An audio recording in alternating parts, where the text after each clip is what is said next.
Cleopatra, Queen of the Nile. Chapter 1: The Silent Nile. The Nile was more than a river. It was a living breath, rising and falling in eternal rhythm, cradling Egypt in its slow embrace. When the floods came, the land drank deeply, turning sand into fertile soil. When the waters receded, life bloomed in fields of grain, stretching as far as the eye could see.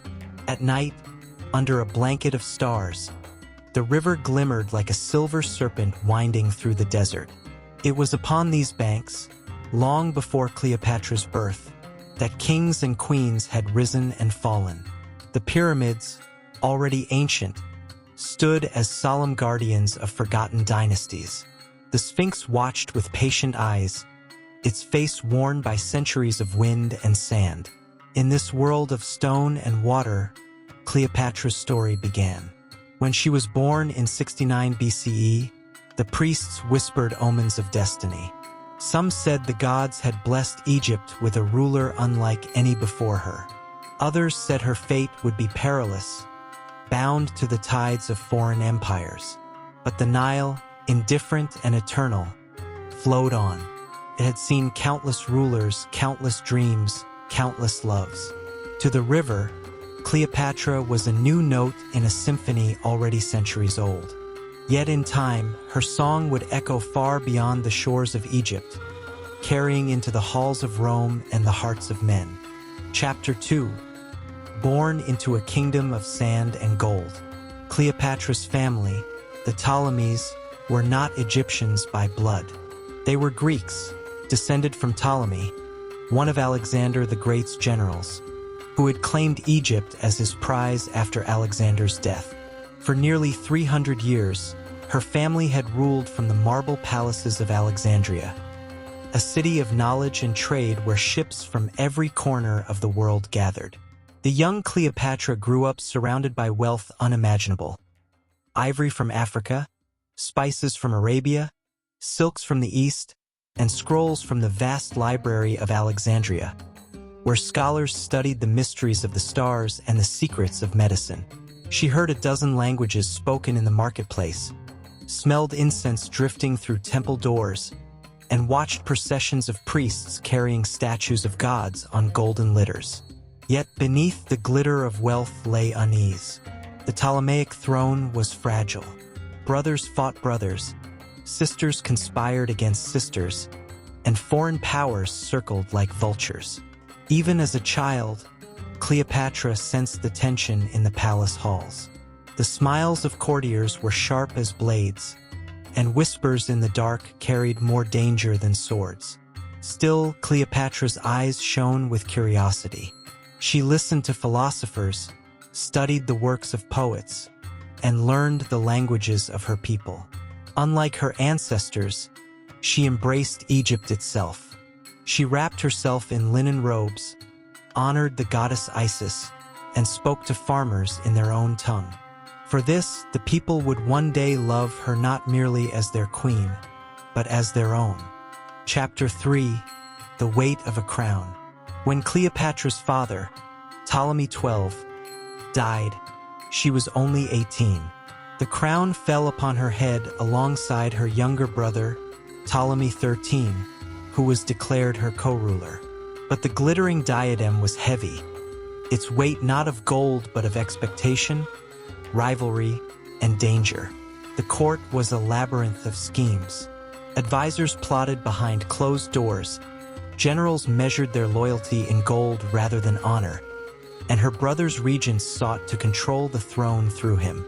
Cleopatra knew that her very survival depended on wit sharper than any dagger. At night, in her private chambers, she would gaze upon the flickering oil lamps and feel the enormity of her role pressing upon her. Egypt was no ordinary land. It was the breadbasket of the Mediterranean, its harvests feeding Rome itself. To rule Egypt was to stand at the crossroads of the ancient world, to hold in one's hands both wealth and peril.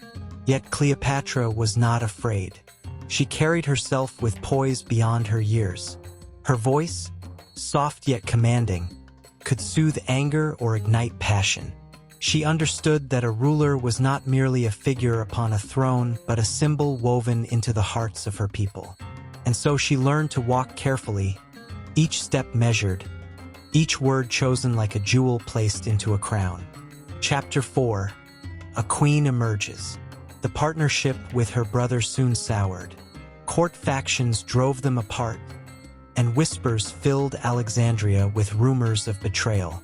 Cleopatra, with her keen mind and unyielding spirit, clashed with those who sought to silence her.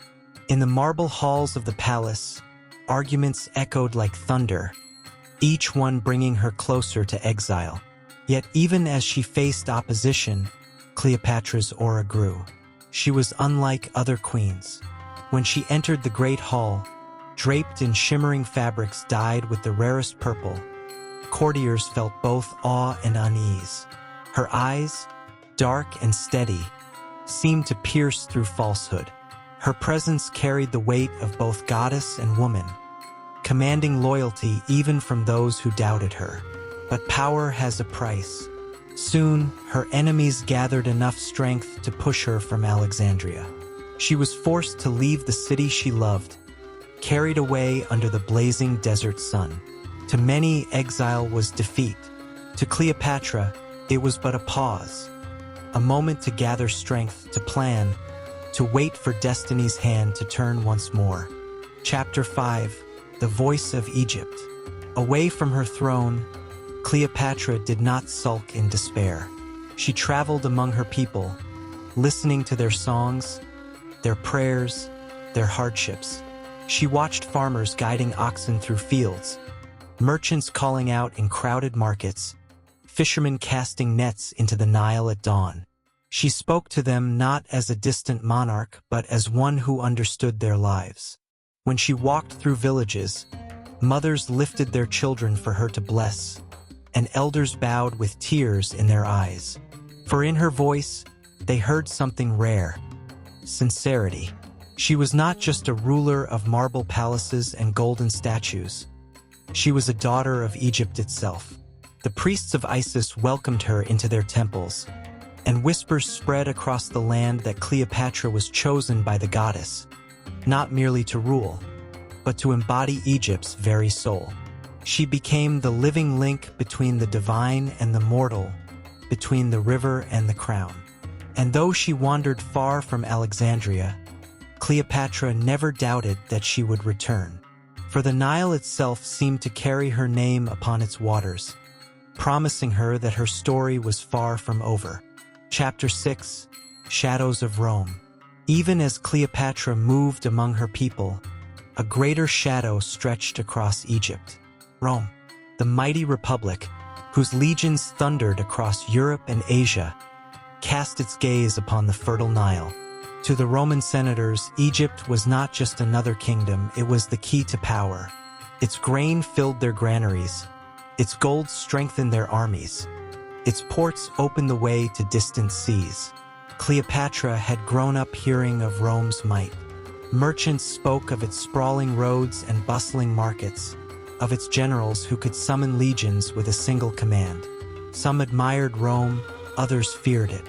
But all knew that Egypt's independence was fragile, balanced upon the will of foreign powers. In Alexandria, Roman envoys strutted through marble courtyards as if they already owned the place.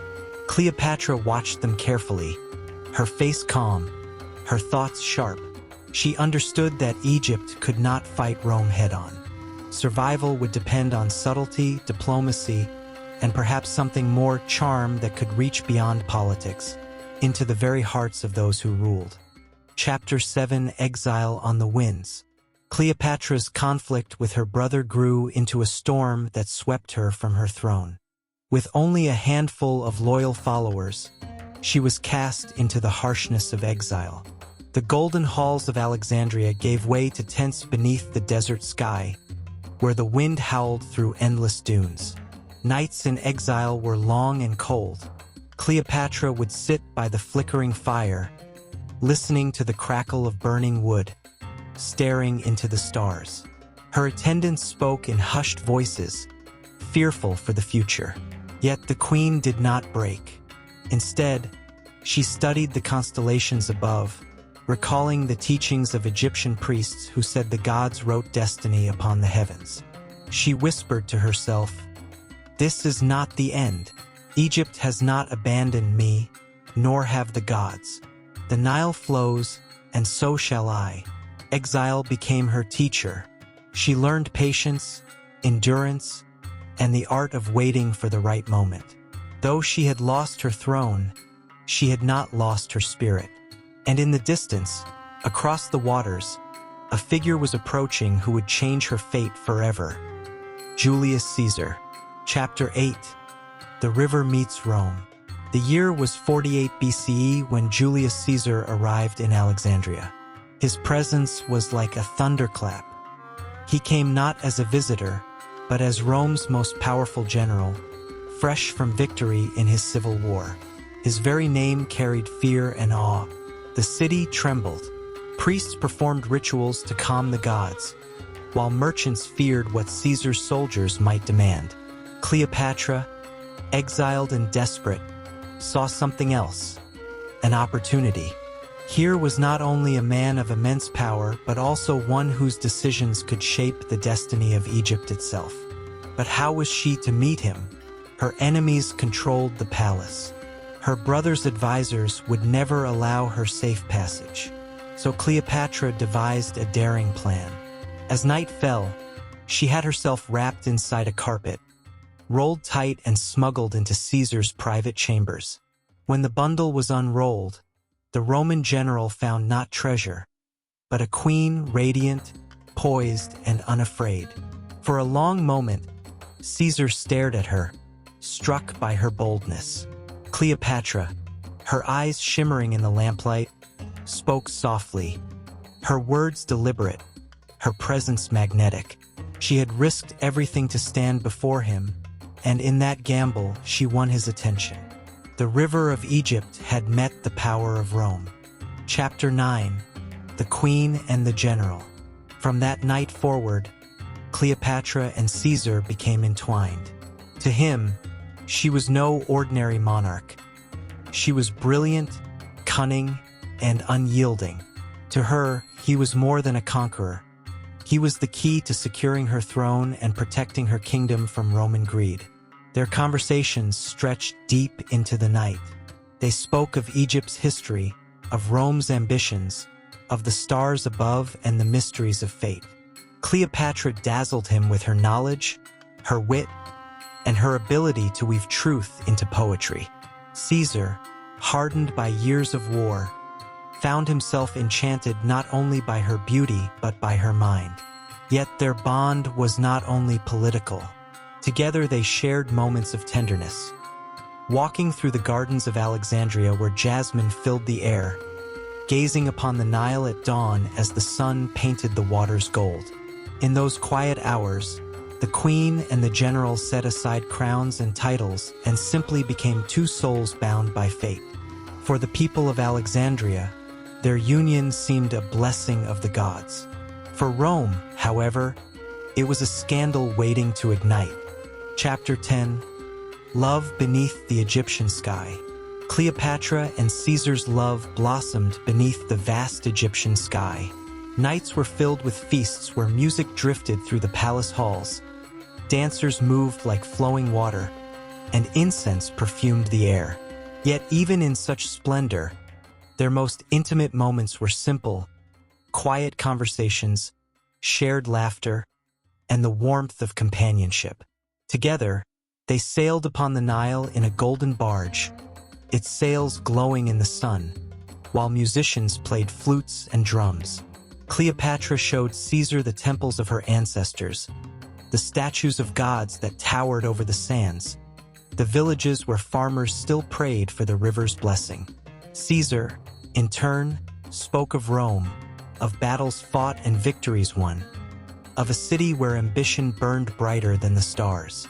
In each other, they found something rare, understanding. She saw in him not just a conqueror, but a man who longed for legacy. He saw in her not just a queen, but a soul who carried her people's hopes with grace. And so, beneath the Egyptian sky, their hearts intertwined. From their love would come a child, and with him a dream that two worlds might one day unite. Chapter 11. The Birth of Caesarion. In time, Cleopatra gave birth to a son. She named him Ptolemy 15, but to the world he would be known as Caesarion, Little Caesar.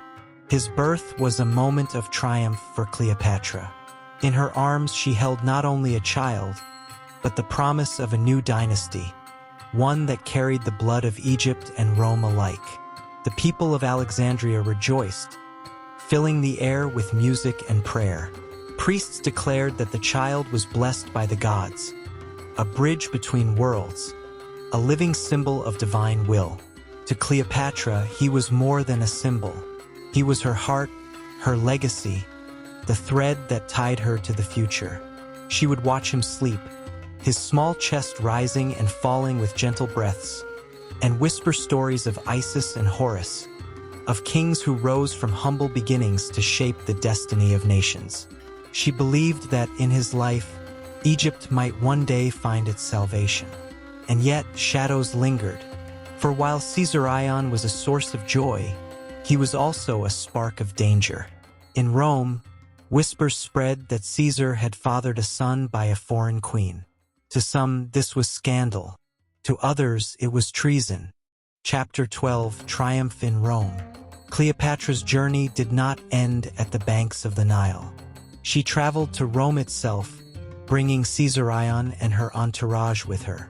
Her arrival stunned the city. Never before had Rome seen such splendor. Processions of servants carrying silks, exotic animals, and treasures from the land of Egypt. Romans gathered in the streets, straining to glimpse the queen who had captured Caesar's heart. Some admired her presence, her grace, her aura that seemed almost divine. Others whispered behind closed doors, frowning at the sight of their general parading with a foreign monarch. To them, Cleopatra was dangerous. An enchantress, a woman who dared to walk as equal among men who believed themselves masters of the world. In Caesar's villa, Cleopatra lived as both guest and partner. She watched as Caesar reshaped Rome with laws and reforms, his vision stretching far beyond the Republic's traditions. In those moments, she imagined what their child might one day inherit, a legacy that united East and West, Egypt and Rome. But she also felt the unease. The senators muttered. Old enemies sharpened their knives. And though Cleopatra carried herself with dignity, she knew that her presence in Rome was a fragile dream, one that could crumble at the first crack in Caesar's power. Chapter 13. The Shattering of Fate. The crack came swiftly, on a day that would echo through the ages. The Ides of March, 44 BCE. Cleopatra awoke to the chaos of news racing through Rome like wildfire. Julius Caesar was dead, struck down by the very men who had once sworn loyalty to him.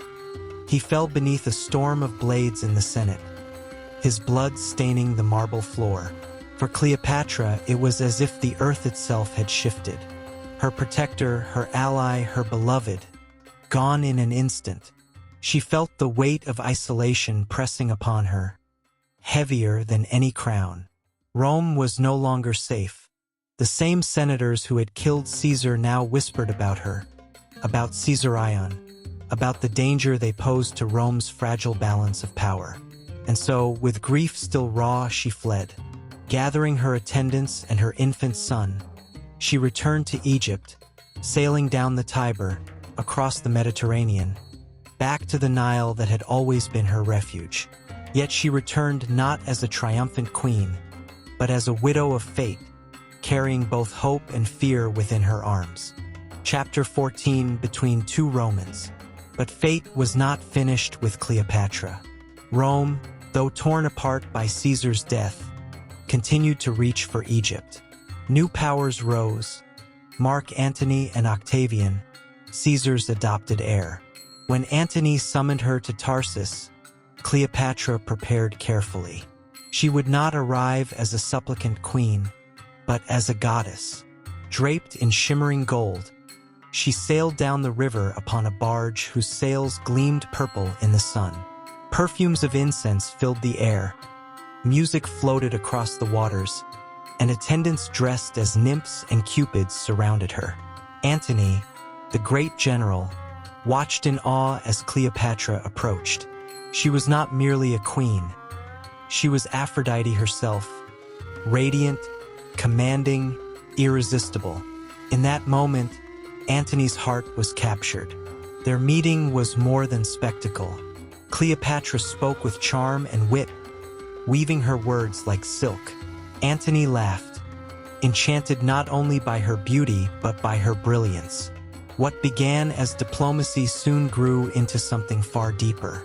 Chapter 15: The Queen and the Warrior. Cleopatra and Antony's bond deepened swiftly, carried by passion and shared ambition. Together they envisioned a world not dominated by Rome alone, but by a partnership that united East and West. Antony brought military might.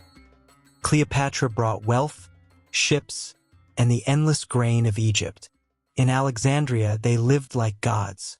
Festivals filled the streets with music and color, while in the palace, banquets stretched long into the night.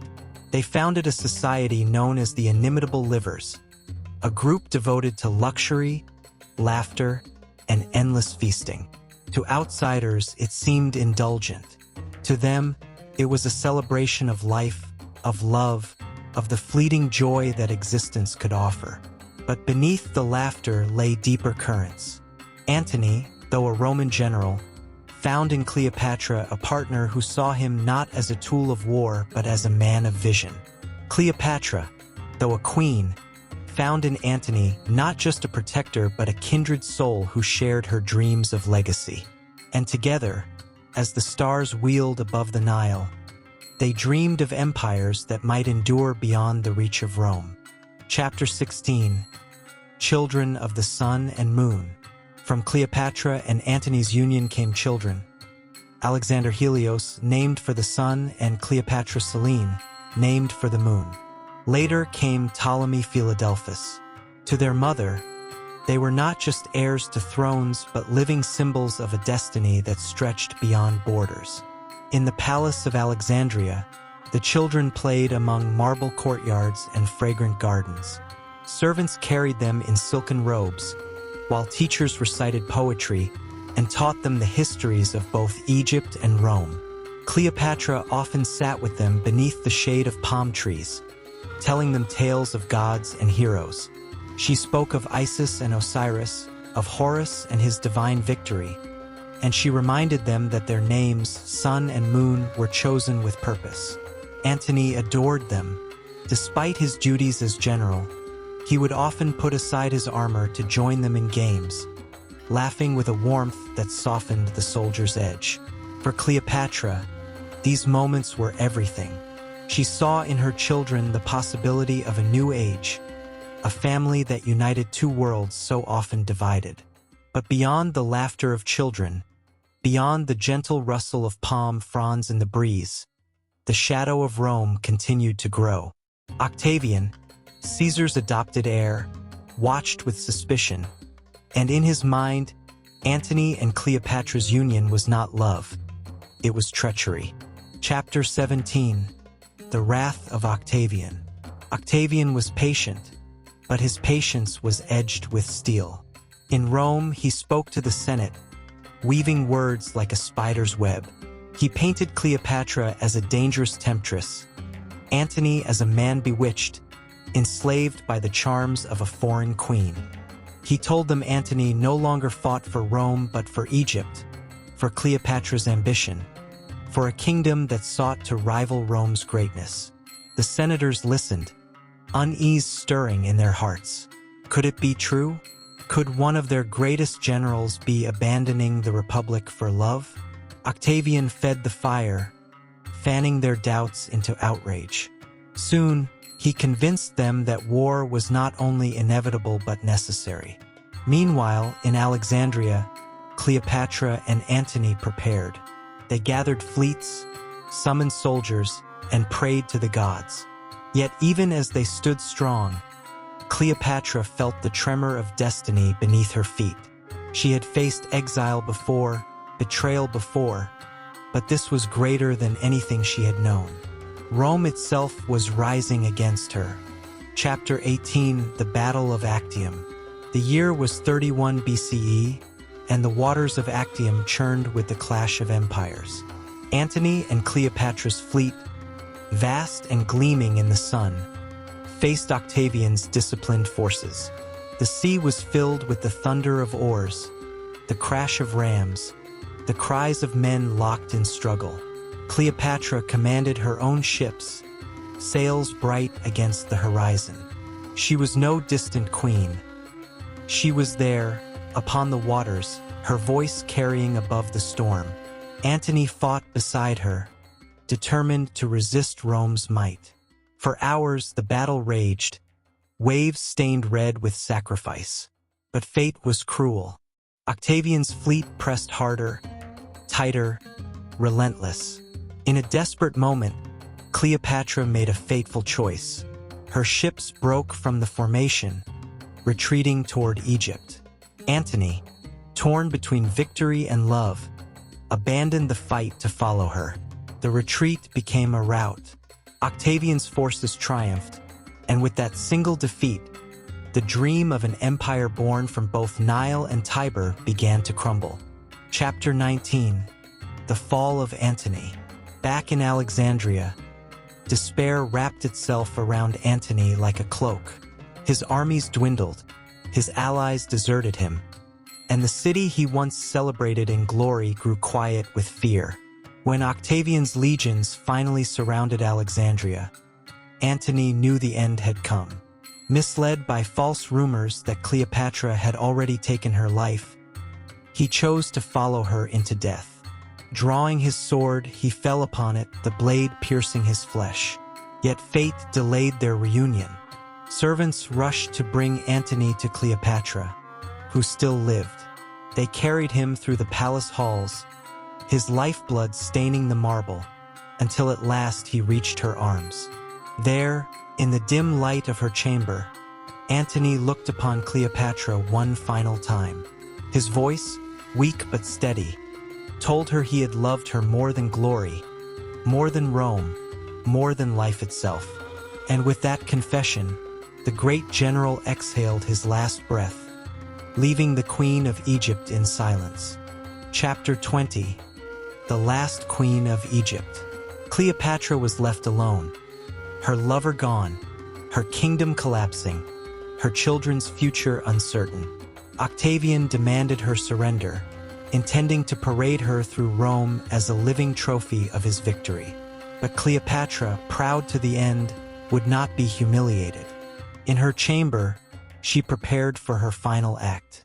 Draped in her royal robes, adorned with jewels, she reclined upon a golden couch.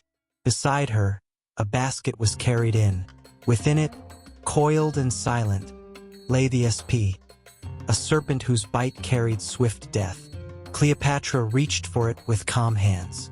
She pressed the serpent against her skin, and as its fangs pierced, she felt the fire of venom spread through her veins. Her breathing slowed, her heartbeat faded, and with serene dignity, she crossed into eternity. Thus ended the reign of Cleopatra VII, the last pharaoh of Egypt. Not by the hands of enemies, not by chains of conquest, but by her own choice, a queen who would rather meet death as sovereign than life as prisoner. Chapter 21: The Legacy of the Nile. Cleopatra's body was laid to rest beside Antony, just as she had wished. Though Octavian had triumphed, even he could not deny the majesty of the fallen queen.